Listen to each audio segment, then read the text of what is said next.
So I did some posts on Twitter. I was in one of my moods, and so I got a whole bunch of back and forth, and it was about the student loan debt forgiveness that they're going to do, like $20,000 per student who makes less than $120,000 a year. So I don't even know that was poor. All of a sudden, that's poor. And then couples making less than $250,000 a year qualify for this student loan forgiveness. And I'm so annoyed about it because, number one, the reason why colleges are so inflated is because of federally backed guaranteed loans. So it's like free money. Of course, colleges are going to be super expensive. Now, you do that with anything, you're going to inflate the cost. And number two, these people knowingly took on and voluntarily took on a loan for something they deemed valuable, and then they change their mind. Now they want to vote for someone that'll promise that I'll pay for their loan, which annoys the shit out of me.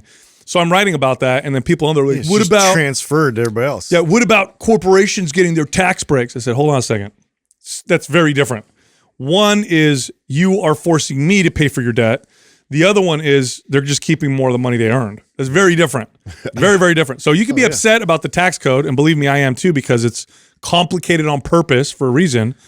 But keeping your own money is not the same as taking money at the end of a barrel. Two different mindsets completely. Totally. Yeah. Well, what are we also? How are we conditioning? While inflation is going up, by the way. How are we conditioning our society too? Like we are punishing those that worked hard and knocked out their debt and got ahead, and we are rewarding those that are dragging their feet on their debt. Yeah, and you're punishing people who didn't even go to college. And then this is tax money. The government doesn't have. So money. I mean, it's just they have to take it. It's interesting when you pull back, and I get it. Granted, there's definitely people that. This is going to help, right? Like I have family and friends that I know that still have student loan debt. They make under that 120,000 mark. They will be able to apply for this.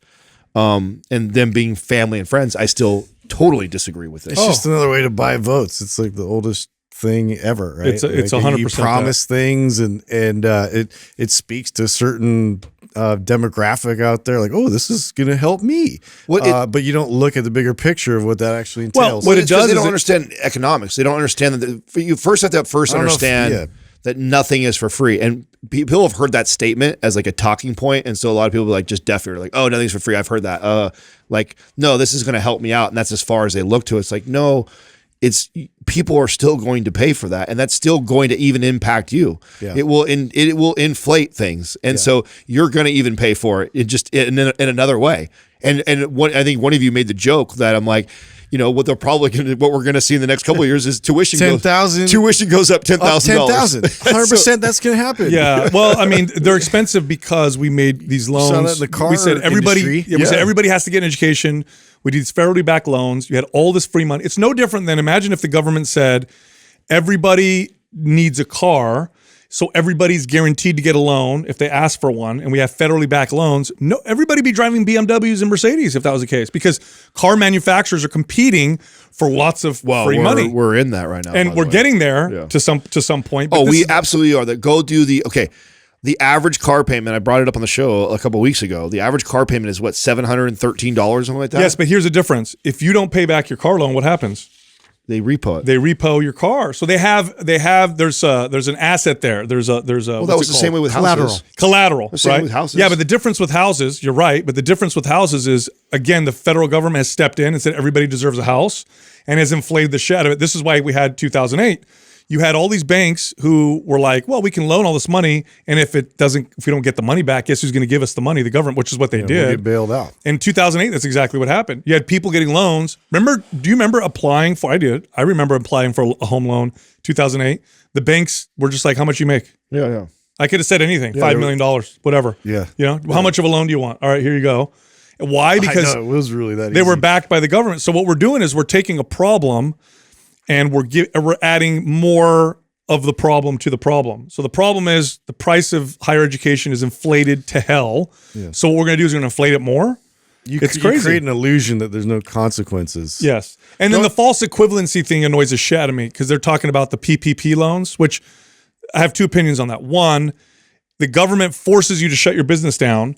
There's a little bit more rationale to get a loan because you can't open it because you're forced to. But I will say this, and I remember when this happened, when they pushed those PPP loans through, which was politically expedient, Do you guys remember how easy it would have been for anybody to get it? Do you remember us sitting down? We qualified for, I think, $180,000 or $190,000. Now, we said no because it was against our integrity and we didn't need the money, but we could have. Well, fact we could have check taken me. it. Didn't the Pelosi's acquire a PPP A loan? lot of politicians. Oh, hell of people. Lots of politicians. I think I've seen some stats on like more than half were bullshit. People that didn't really need it, and people that just, which you're always going to get when you give free stuff out like that. There's going to be people that are going to learn to hack and work the system. That's just the thing. Yeah, it's like that's the frustrating parts because it rarely goes in the direction you want it to go.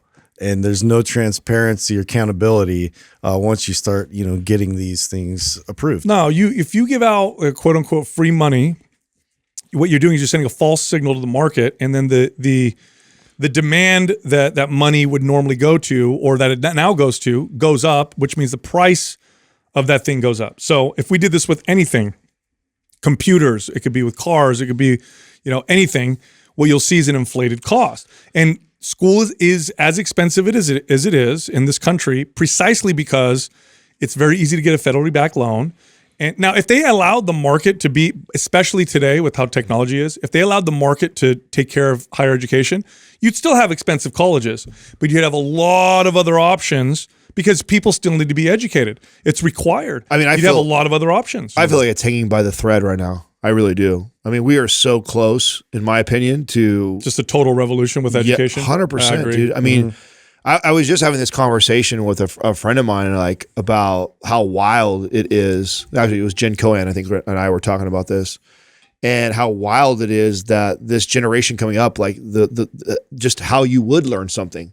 Like, I vividly remember like reading subjects that I was so not interested in and I didn't want to learn, but I had to because I had a test coming up or a report that I had to do, and then I had to go dig in my old social studies book and find what chapter it was and read it all together and take notes. And it's like, you can now find somebody on YouTube who did a TED Talk specifically to that timeline or that topic, and they're way more charismatic, way more interesting. And it's the algorithm is designed to populate it at the top if it's liked the most and you got the great most, so it automatically pushes the best speaker on that topic to the top. So it's like everybody now has access. Everybody has their stories, like in our generation, that talks about like that teacher that like impacted them so much because they were so charismatic and they had all this passionate. They were so passionate and they changed the way effective. They were just so effective. They were great communicators, right? Everybody has access to the best of the best on all topics by searching on YouTube. It's there. It makes or a podcast. Look. Here's your evidence right here. You go to a university, take a course, and then there's required reading, and they'll say you need to buy these 3 books, and each book costs you $300 each or $200 each. Huh? Where in the hell does a book cost $200? Especially in the era of streaming, where I could stream that information for pennies. Only in a place where it's so controlled and regulated and they get so much free money that they can charge ridiculous prices for the stuff. And the way that we try to solve it is by throwing more money at the problem, which is exactly the problem. It's exactly the issue. This is why kids go and get degrees for things that have no market viability. Like, why are you in $100,000 in debt with a liberal arts degree, which will earn you nothing in the market? Or art history. Great subjects. If you're interested in them, you can learn them for free. But why would you get debt for a degree that is worth nothing in the market? You wouldn't do that if you couldn't get these free loans. If you had to pay out of pocket, you'd be like, I'm not going to learn this, I'm not going to, learn anthropology when the only options I have to make money with anthropology are like a professor. Yeah. Otherwise, there's nothing. Like, it doesn't make any sense. Go in the direction of demand. Yes, absolutely. It's secure.